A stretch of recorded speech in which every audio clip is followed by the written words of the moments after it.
All right, good evening, everyone, and warm welcome to our webinar this evening. The first out of two webinars in a series of two.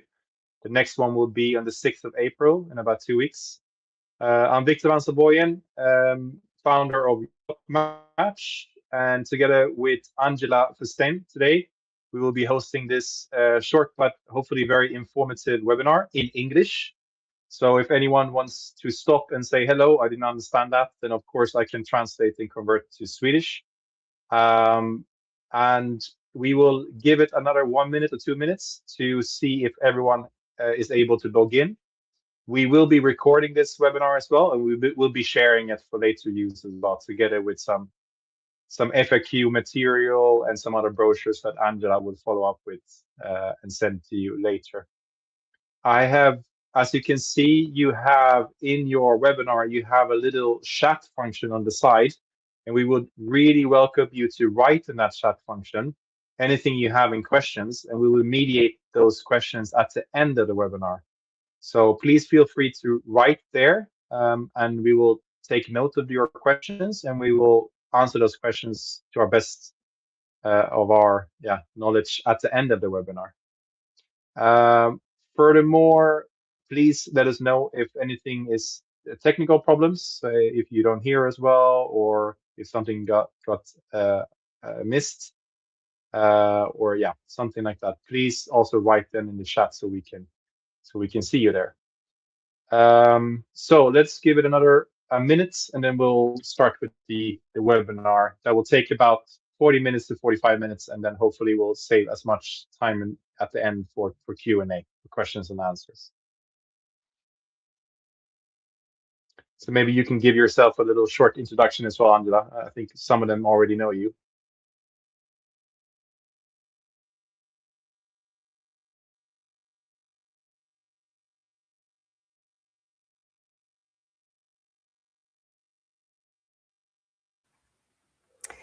Hi, everyone. Thank you for joining. I'm happy, actually, that most of you already know me from my previous role in owner care and charter operations, where I worked, as maybe also many of you know, for over 17 years. At that time, I was directly involved in many of phase-out, especially in past few years. And what I can say that some of them went smooth, and let's say some of them have been a little bit more complicated. As for the smooth ones, probably the best case scenario, what all of you attenders would like to have, is to sell the boat just before the end of the contract, just before the exit. That would be probably perfect. But that's not always the case. And what we want to do today is to give you a very honest and practical view of what can actually happen. So you can also avoid some common pitfalls and have some guidelines, and what's most important, on the time. Super, thank you for that. So I think now there's been this academic 4 or 5 minutes, allow everyone to log in. And of course, those who's missed, then we will be recording this webinar. So let's start here today. So yes, just a short, brief introduction to those who don't know us. Yacht-Match was started about 9 years ago here. We in the team were about 10, 11 of us in the team from different parts of this industry, specifically the leisure marine industry as a capacity for marine engineering, technical positions, working with brokerage, working with as a inside the shipyards and working for the big charter companies and so forth and so forth. And Yacht-Match is a company specifically set up to be an advisor and to help boat owners with their boat ownership. And phase-out management, which is something we started 5 years or 6 years ago now, is something that is part of what we're doing, of course, because we were always looking at how to help and advise our clients about the exit. So what happens at the end of your lifetime when you've had a boat in charter, if it's a charter management agreement you've had or a charter program. So you'll have a short introduction to the team here today and the founder, and you will also getting short introduction to Angela that just joined us, and then also Luca that's not here as a presenter today, but he's listening. And then we're a few other of us as well, working directly or indirectly if you choose to have the help from us with the phase-out exit of your boats. Angela, would you like to say something as well as an introduction?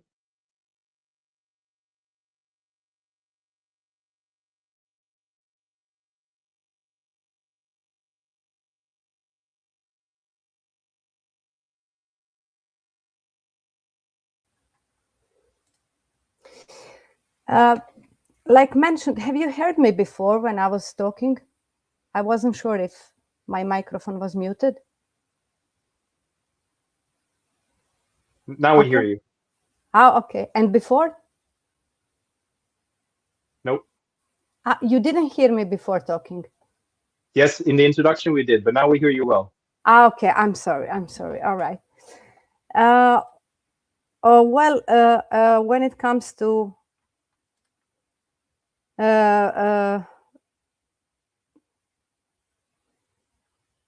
sorry, can you just continue? Then I will come up. All right. Yeah.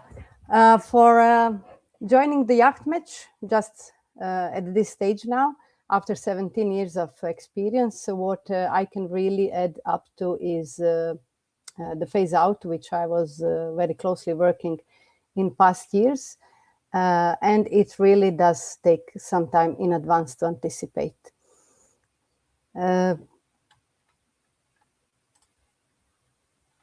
Yes, exactly. I think it's we're very happy to have Angela joining us. We've done this the last 5-6 years as a team,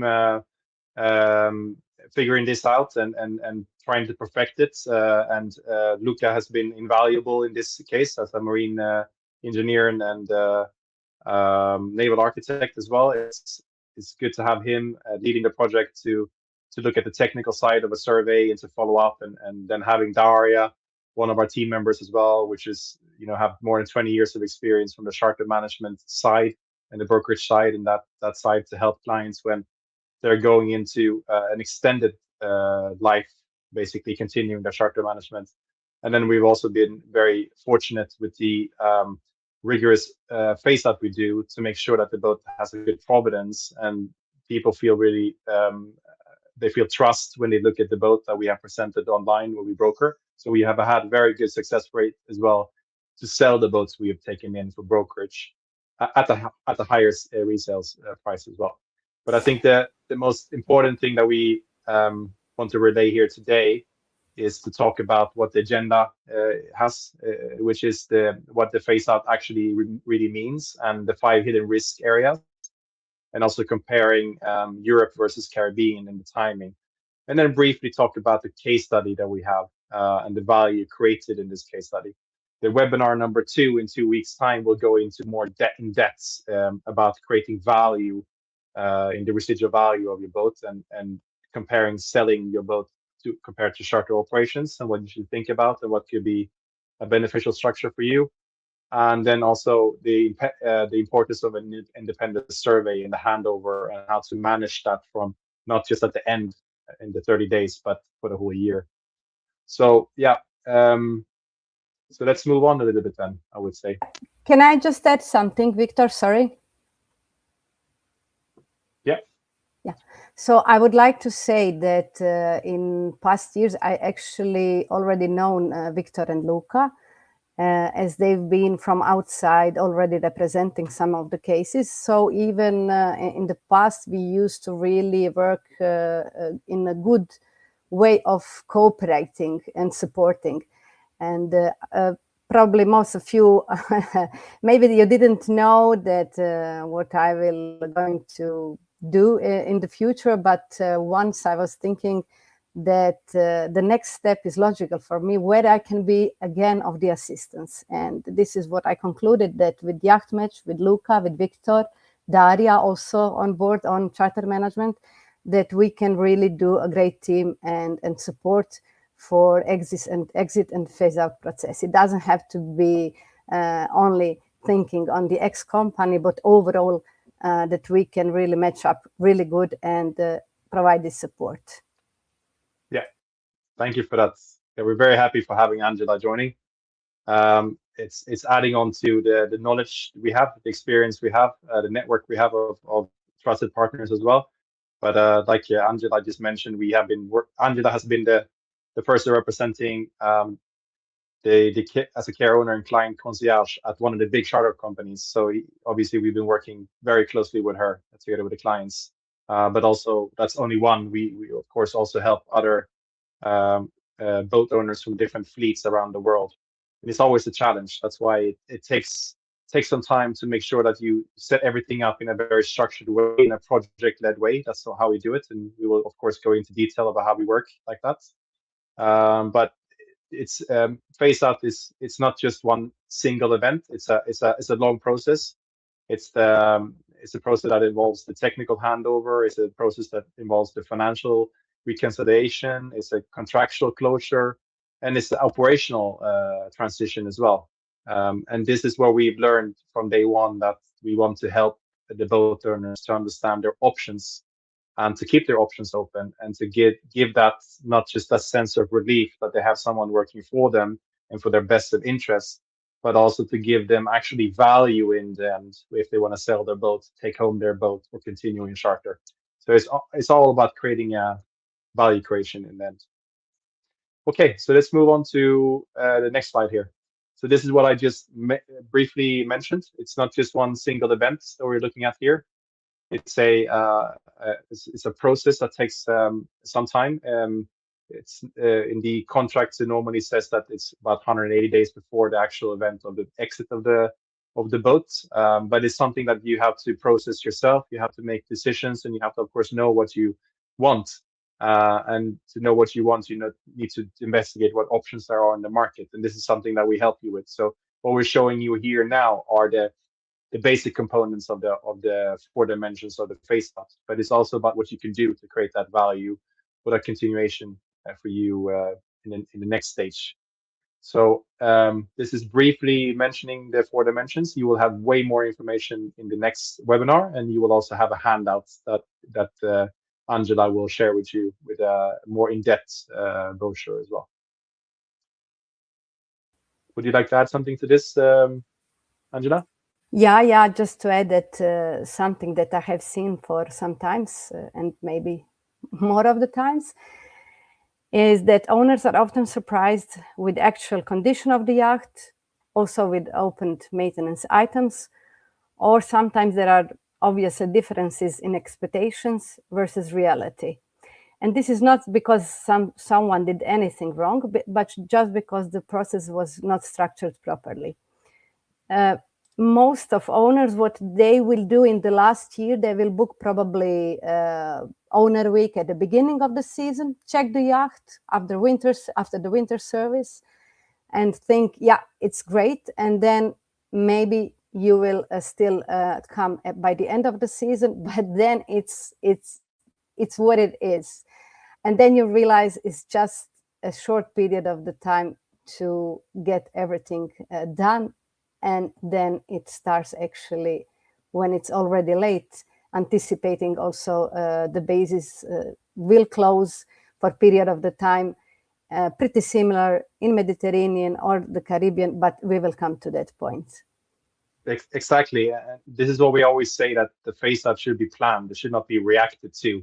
So ideally, it should be starting months before the actual exit, not weeks, because there's so many things to adhere to.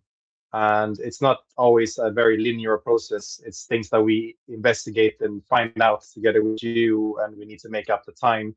And you should not leave this process in the hands of someone else to steer and narrate it and pressure something into a quick decision just because there's a shortage of time that you haven't caused.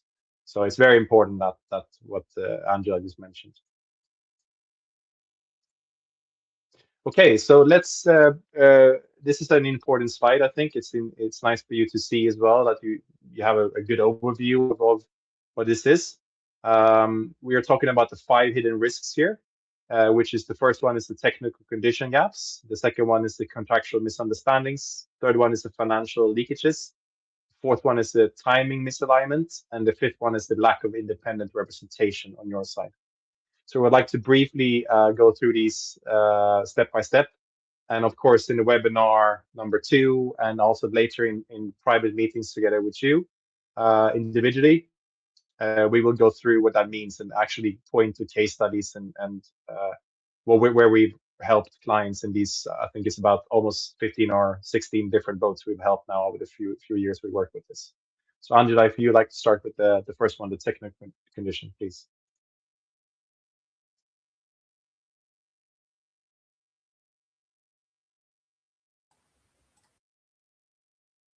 Yeah, one of the biggest areas is the technical condition of the yacht. That's for sure. That's for everyone the same.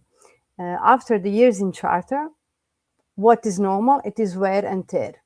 That's something it will be seen after the years in charter. And then secondly, systems have been used intensively. This is also the key issue, alignment on what is acceptable versus what to be rectified.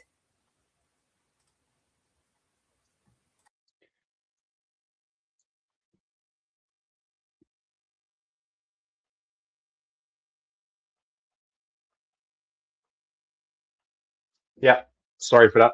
Just unmuting myself. Yeah, no, that's where the independent inspection comes into play. Through the whole process, we work with an independent surveyor, depending on where your boat is located, if it's in the Western Med or Southern Med or in the Adriatic or in the Caribbean, or in that case in Thailand. We do work with the network of surveyors that we know from before, that we've tested, that we work with in different areas of our industry as well. With that inspection in that third report, we work in a 3-stage inspection process where we have 2 of our guys in our team doing the pre-inspection. That's normally done in the season leading up to the last season, during the winter service, to go through everything, to talk to the base manager, to set the expectations, to plan accordingly, and to also know, depending on your situation, what you want to do. If you want to take the boat home or sell it or keep it in charter, we can already start planning, because that needs really advanced planning. But the key points of taking with you here is that creating an independent survey report is very important, because it gets you leverage with who you're discussing with, which is a charter company, because you can remove the whole mystery about what is wear and tear. You can create providence, which is very important for you, not for you only for yourself if you want to use the boat, but you can also create providence, because most often paperwork or service history is not, let's say, there's not full documentation there in the way you might expect it to be. So if you want to present that later to a buyer or someone else, they're going to ask for history and warranty reports and service and receipts and everything else, and that can be quite hard to justify. But with a very good technical inspection, and with the work we can do leading up to this, which takes it's a half a year before the actual exit, we can create the right type of documentation to justify that gap in between, what's happened before that we can't figure out, but we can talk about what's here and now. So the independent inspection, having one of our guys, either Luca or Sebastian, to be there on site, to follow the survey, to follow the refitting, to be there on site is very, very, very helpful. It clearly makes a difference in terms of speeding things up and making sure things are done properly, and having someone to follow the project. So I think when it comes to contractual gaps, moving on from the independent surveys, I don't think there's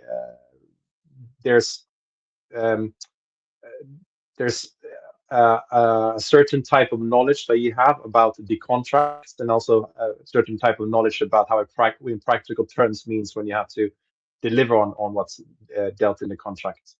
And I think it's important to talk about how you can, in a very amicable way, but also practical and operational way, try to reiterify your position as a client together with an operator that no longer sees you as a client, but rather sees you as a person leaving. And of course, we all recognize that, and I think we all heard that but if you're not if you're not a client, you're not you're not as interesting as someone who will become a client. And this is of course very true in this industry. So we are always working with the knowledge we have. We always provide a legal counsel. You get 2 hours of legal counseling together with one of our legal counsels that have been working with this for close to 10 years now and knows this industry very, very well. So we can go back on and look at how we can communicate with a charter operator, how to interpret the contracts, the responsibilities, and how to move forward practically, because it's all about trying to find a practical way. And that's what we're really good at helping you guys. And it's all about timelines in the end. It's very important to understand that you have, with a charter operator, you have different roles in the company. It's structured differently. And so we need to work with the base manager in a certain way, with the owner cares and concierge in a certain way, with the accounting and administration center in a certain way, and with the management center in a certain way as well. So we can bring all of that together. We can project lead this, and we can make sure that we stick to and helping the operator to deliver on time, and that then helps you as well to make sure that things will happen. It's not going to procrastinate. So leaving over to Angela. Mm-hmm. Yeah, just to revert back at the beginning, I said the smooth ones are those who hope to sell the yacht and they succeed over the time. But also to mention, quite a few owners would like to take over the yacht. Lucky ones, maybe they dream about sailing away, and then they plan some time to come, do some refit, do some things. But from everything I was learning, that it was really difficult to plan everything in advance, as the things really do go over 5 days in the week. It run, and then they need to book the flights, accommodation. You cannot be accommodated most of the cases on the yacht, which is in the phase-out process.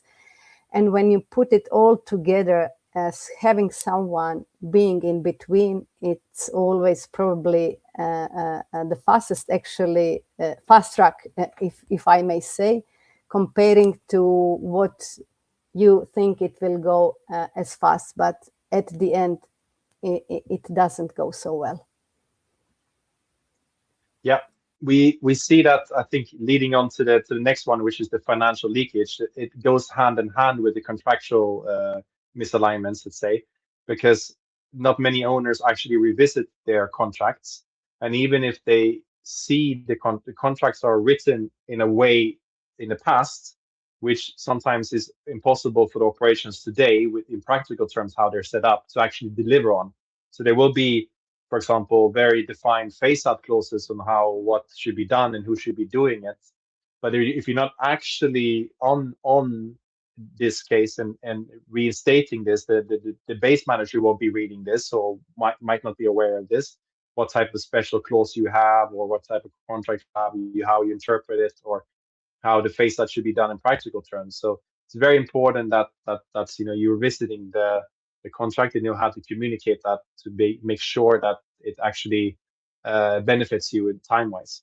So I think that leads into the financial leakage, because that's sometimes it's a bit misinterpreted, where smaller things like repairs, missing items, delayed bookings, or like idle time spent on not being able to get the boat out of the phase-out, those small items all collectively are significant, and it can lead to delays that cost you, can lead to the boat being there over winter time when the charter operations is down for 2 months, and you're standing with a boat that only costs you money because you have to pay for it and so forth.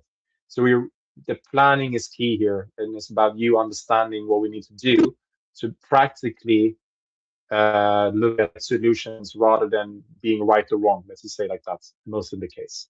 Yeah. And Victor, if we didn't mention, but Yacht-Match also offers charter management, which can be quite well after the end of the contract if the yacht is not sold. So this is your plan B. You need to have plan B. What if this, what I was wishing for, has not happened? Maybe your company is offering your program, but you can always also check what Yacht-Match has to offer with also charter management program. I think that's good. I think that leads into the timing part, because timing is very important. Timing is what we mentioned, that is for you to know what will happen with your boat in November, we can do now to make sure that we're properly prepared in November. Let's say if it's a European season, sometimes it's the same in the Caribbean seasons, but sometimes also in the Caribbean season is actually before the summer, before the hurricane season. So it's really, really important to know where are the optimal selling windows for your boat if we are considering brokering your boat. When is the best time to prepare the boat if you want to have it in charter? Because charter management can be a combination of you keeping the boat for some time while you're thinking about what you want to do, or it can be a time where you're keeping the boat in charter because you want to exit the fleet operator you're currently with. And when you exit, you want to avoid paying VAT, and maybe you want to do some upgrades on your boat. You want to keep the boat paying for itself, and maybe do some upgrades on your boat so you can get a higher resale value. There's a lot of benefits, but timing is so important. That's why we need to start early, because if we start late, then options are there for you, but you're not really in the driver's seat. This is if we can use some analogies. That's So let's move over definitely to okay. yeah, sorry. Yeah, sorry. Just to add, if you start too late, that means the end of the season, like I mentioned, that's late. So even now, it's what do we say, like a short notice term for the end of the contract this year, and especially if it's Caribbean, it's already ringing the bell, so to say, on alert. Correct. I'd say if we move over to that side, I think if you're doing this on yourself, by yourself, you will need to get in contact with different type of companies in the industry, our colleagues in the industry, service providers, anyone from who can do a survey, who can do service on your boat, who can do help you with insurance, who can help you with transporting the boat, who can help you to put it somewhere, to refit it, to recommission the boat if it needs to be transported, to safe keep it and caretake for it, to do viewings on the boat, and etc., etc., etc. So you will need to work with people in this industry anyhow, and anyway at some point. So I think the most important thing that we feel, that's why we're so happy that Angela could join us and wanted to join us, because she was working on the other side, is that we've gone and done something that we thought was necessary, because we also work with charter management ourselves, having a little bit more than 20 boats in charter ourselves, is the lack of representation. And the representation here is the key thing, is the independent representation. Is someone who is negotiating on your behalf, who knows the industry really well, who can have a very structured way of working to make sense, right? To make a practical sense of what we need to do for you. So I think it's very important for you to say that representation for you, just representing yourself, it is good that you're trying to understand what your rights are, what your possibilities are, but in the end, it's really, really, really advisable to have someone representing you with the right type of knowledge. Hopefully that's us, of course, but I think that's a key thing here, key benefit in everything that comes with owning a boat.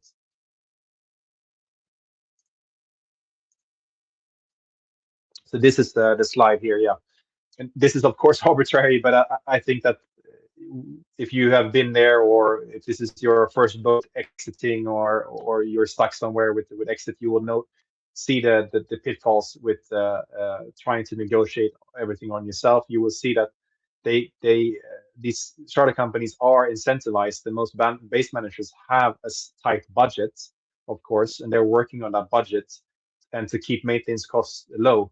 And is this what we call the card house effect, which is to make sure that your fleet, and somehow you have a debt and you have a surplus, and you're trying to use that to recover on some areas. And if you do that for a longer period of time, 6, 7, 8, 9 years, then of course that's going to show in your boat and the quality of your boat, and the paperwork, and who can take responsibility of who and why things have been decided the way they've been decided on your boat.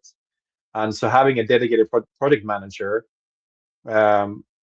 like when we are appointed for your sake, we have a team of 4 to 6 people, depending on the situation you have and where the boat is. You have a dedicated project manager. In this case, it's going to be Angela, together with her team underneath her, and that shields you for this, to get this emotional friction. This, what we say, this sort of like emotional friction is when you're really disappointed, you're flustered, and you know why this is, and you've been a client, you've been a dedicated client and a faithful client for so many years. How can I be treated like this? And we're really good at handling this, and also very specialized in legal hurdles. And what we will get to later is, of course, you can see from anyone you contact that we've helped, that we have gained a huge value creation in doing this, not just massively in terms of them spending a lot of energy on this and emotionally being detached from it, but also we create value in the resale value of your boat, or create value in the fact that you can continue with your boat in charter in a way more transparent way.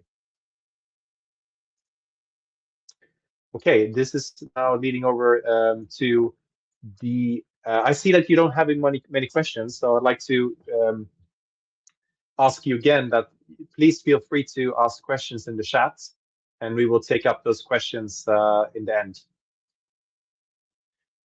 So okay, so the practically speaking, between the European season and the Caribbean season, is that we have the planning to exit the fleet in Europe.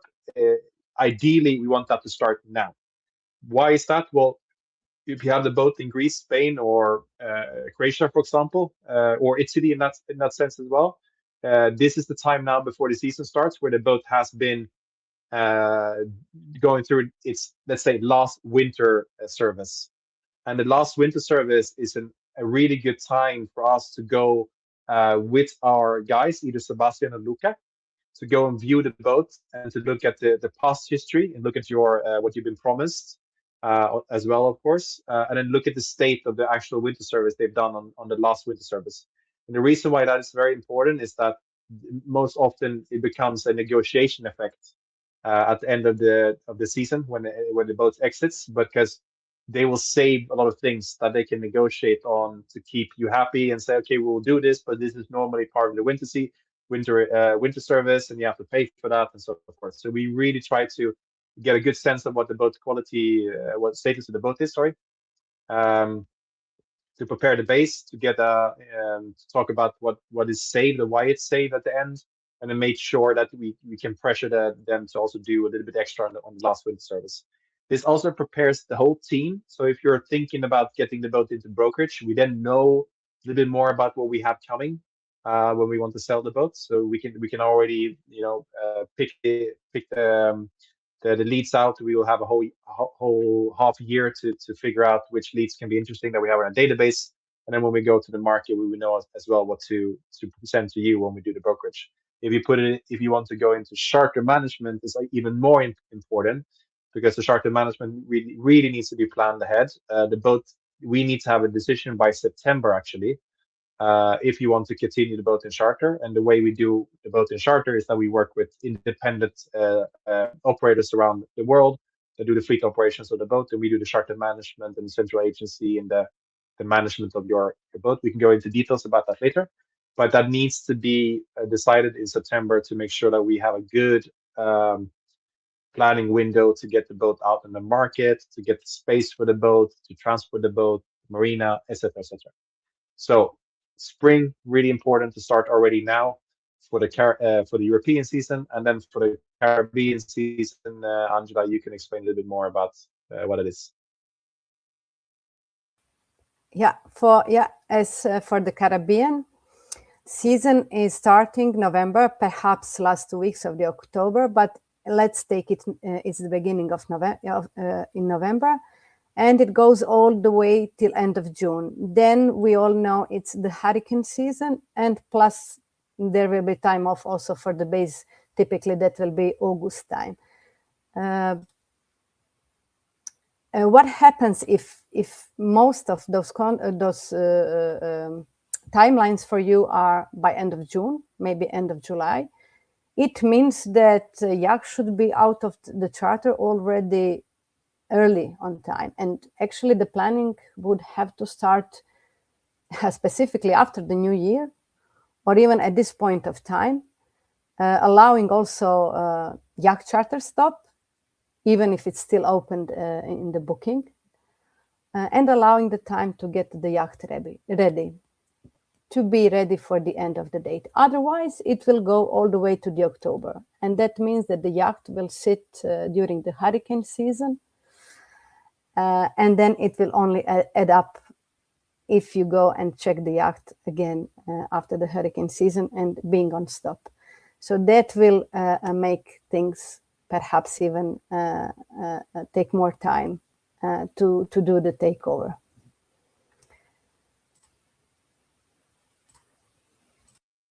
Yeah, super. So essentially what if you miss these windows, there is a slight chance that you miss that leverage. And the leverage in this context is, of course, this knowledge about what your options are, how the operating partner will use that to their benefit if you're not knowledgeable about all the steps, not asking for the right things, not being prepared, not preparing them. And absolutely having this combination of working practically. So you have the booking office, you have the accounting office, you have the management office, and you have the base manager. And they don't necessarily are all in sync. So you lose that leverage a little bit if you're missing the windows. You're reducing your options because the options will be limited. You will only have to go with whoever can service you and help you in the end, right? Because you need some help anyway from a company or a service provider. And you increase the pressure on yourself because the less time and window you have, the more pressure is on yourself. So you're really trying to get everyone to start earlier than anticipated, actually. Yeah. Okay, Angela, maybe you can take that's correct, because everything that comes to the last minute, it like we concluded, adds on time. And I've seen the cases where owners delay decisions, then there was no inspection, and it was not done early. And as a result, it just adds more time, higher costs, and stress overall. Yeah. Okay.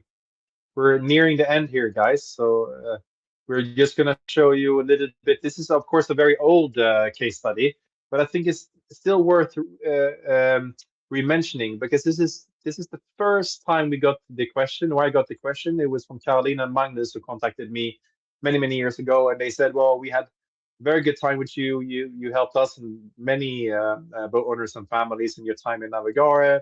We bought the boat with you actually on a boat show, and we followed you and we met, and we would like to have help with you from you for the phase out. I don't know if you're able to do that. It's not something that you're maybe used to. And we didn't have it as a process or a project back then, but we, through this first case, which took about a year to do, you really helped us and informed us. And that is actually by far the toughest one we had, the first one, but also really successful one. So that was a boat that was, in the hurricane, quite squandered boat. A lot of very hard time to get all the paperwork together, the providence, get it ready. What we did it for a year. We really got everything on the table. We helped Magnus and Carolina, which were far away in their next boat and the next project, which they're out there in the world traveling on right now. And we made sure that the next buyer, had a lot of confidence in this, because we also had to, of course, build up confidence for ourselves and able to sell the boat to the next boat owner who is today living on board the boat as well, being an ex-charter boat, being a boat that's been in the hurricane, and etc. etc. But we really did that, and thanks to this process, we felt that, okay, this is really needed. We got a lot of reassurance from other boat owners as well that, oh, we really need to have this help, and that's why we started the project. We made it into a project, and we got to help a lot of Navigar boat owners, a few Dream Yacht boat owners as well now. And yeah, we're really happy to have this very challenging first project, because all the other projects after that has been more smoother, better. Our team has grown.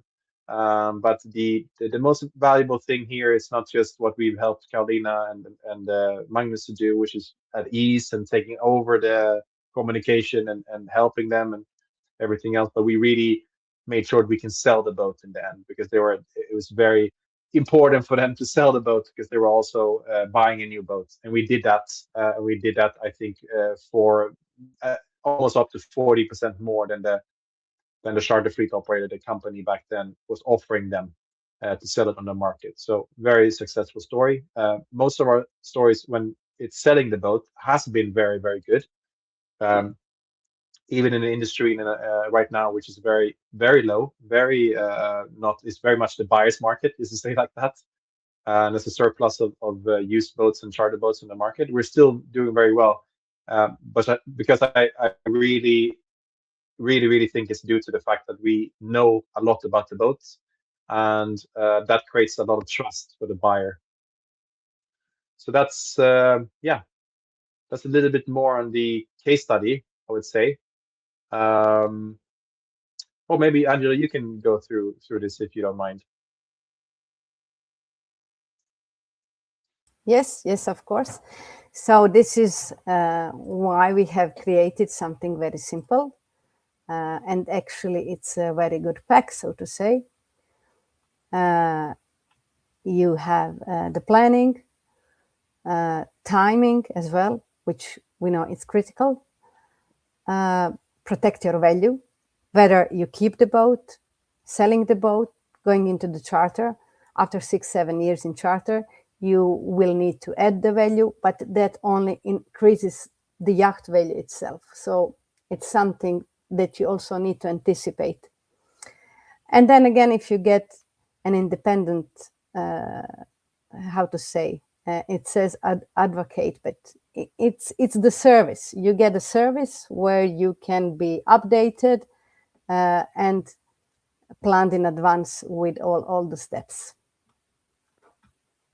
Yeah, I think that's a good checklist for you guys. The next webinar we have in 2 weeks' time, we will go through the webinar again, this one, a recap of it, but we will go into this sort of creating the residual value, the reality of that, so how we create value. We will go in detail about the option of selling versus the continue in charter, and we will go into detail about the independent survey and the handover process. That's really going to be important for you guys to join that as well. After this webinar, Angela will reach out to you and share some more information with you and invite you in to have individual talks and meetings about your specific project and your questions you have ahead. To answer calls, we have a question here from Carl from Sweden. He writes here, in Europe, would it be sufficient time to start the process in April? The start of charter starts already end of April, beginning of May. Yeah, that, of course, there's no, it is only actually damaging to wait. So the sooner the better. If your boat is leaving in November, or let's say if you have already a phase out that's taking place next year, but you are already considering right now what to do. We do have that. We have 2 clients right now who already started because they want to keep their options open, because if they're going into, you never know what's happening in the charter industry and with the charter companies, and you want to be prepared. Let's just say like that. And these 2 clients we're helping now, they don't have phase out until end of next year. They want to keep their options open, us be in the loop for them to be able to manage an early exit.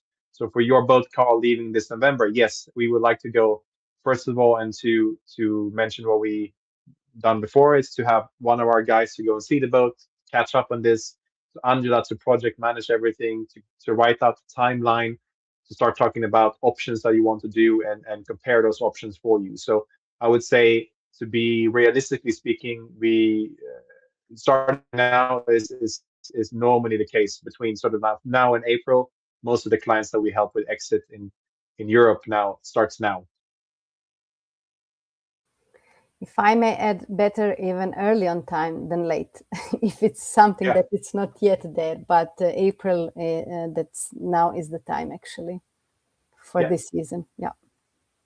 So we'd like to invite into more questions. Of course, do we have more questions that we can talk about now? Feel free to write it there in the chat, please. It's in your, if you're on the phone, I think you have it somewhere there in the options. So if you're on your computer, then it should be somewhere there. I don't really see your view that you have, but it should be a chat function. So please write something. And if you don't have any questions now, we will of course provide you with Q&As from earlier webinars that we've had, because we had quite a few webinars. And those Q&As we've had from earlier webinars, we can send them to you as well, what people have asked for and how we've answered it. And then also in the extended brochure that we have created, there are also going to be case studies and FAQs essentially.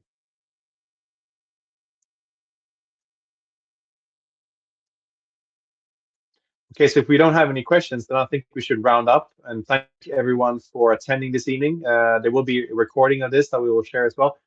Oh, we do have one here before we go. Okay, thank you, Koen, for the question. The question is, what if the operator says he will fix the all service surveyed items, but just doesn't do any repairs? Thinking, knowing the owner won't go to court for, let's say, 10. Okay, so the question, I think I can summarize it like this, is that the operator says he will fix it all the items that has been surveyed. The survey has shown certain items that needs to be addressed, and he says that he will address this, but he also knows that, or suspects that, the owner client won't take them to court, so he's just gonna ignore many of them as well. Yeah, that's of course the thing that we need to individually look at. But what we do is we will, of course, because you have a legal counsel with us, we will engage with the legal counsel on how you should communicate with them to keep the pressure on. So we will keep pressure on the operator on what they need to do. We will also make sure that you are, with this pressure, stating your position, so you can indirectly also make sure that they, in return, they understand how they reply to you, or what they're effectively doing, that if they are in default already, then by legal means that you can claim them default as well. So we will help you individually with this, Cohen, but this is not, of course, something that normally you're dealing with people. So the base manager is not often the person that owns the whole company. So we have to have different approaches of how to contact the company for your sake, and to help you and to find a practical way out. Sometimes it might be that items on the list that they're not agreeing on servicing is not worth trying to argue for, or getting into too much of a polemic situation with them, because in the end it might be easier to get the boat out early, and then we can fix it for you for a much better repair work, and then maybe we can attach that to the fact that we can sell the boat higher, and then you will get that money back. Or if you want to continue in charter, we can get that money coming back very early. So sometimes it's not worth it to go at length for some items that the operator won't repair necessarily any good anyhow. It's a little bit hard to answer you directly there, but unfortunately, that's the way I can phrase it, but it's very very common, your question, and it's very common that this happens, that there's a lot of items on the list after the survey report that is, even if it says that it's more than wear and tear, that the charter company will claim their position and say we won't do it. In our fact, working with Navigara over the last 2 years, actually, with Angela on that side and with Luca, we have actually managed this very well, because we've been working with the base managers very closely. We're working with the right type of people to make sure that the boat is in good order, and we've been working on the next step. Basically, it's not sometimes worth it to be in a legal dispute with another company for 6 months, because you lose a lot of window, a lot of opportunity to sell the boat or to get the boat in charter, which then they can redeem that quite easily. So I hope that answered your question, Koen. We were very used to this situation. Can I add anything?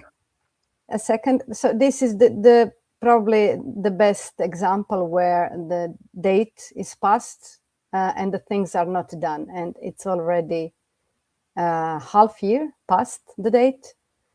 And yeah, this is what we have been talking about. But maybe we can take this conversation probably with Cohen. Yes, everything needs to be individually assessed, of course. Individually. But we are very used to that type of question that Cohen poses, and that's a common thing that you will always get into a negotiation. And that's why it's not the same as when we have someone who comes to us with a situation where the phase out is ongoing or it's already past its exit. That's why it's often, of course, much easier for us to be advanced in time and have plenty of planning to avoid this situation. But if we're in this situation, if we have this situation where we're in a polemic situation, we are very much used to it. But it's also about then talking about finding a practical solution that works out for you, Cohen. So sometimes it's about trying to agree with things that you're not so happy with, but in the end, it's a more practical solution for you where we can gain that back somehow. So we'll have to look at that individually. But let's say you have legal counsel with us, representation on how to pressure, and we will come up with practical solutions and options for you as well, so you know what you can expect. I hope that helps you somewhat.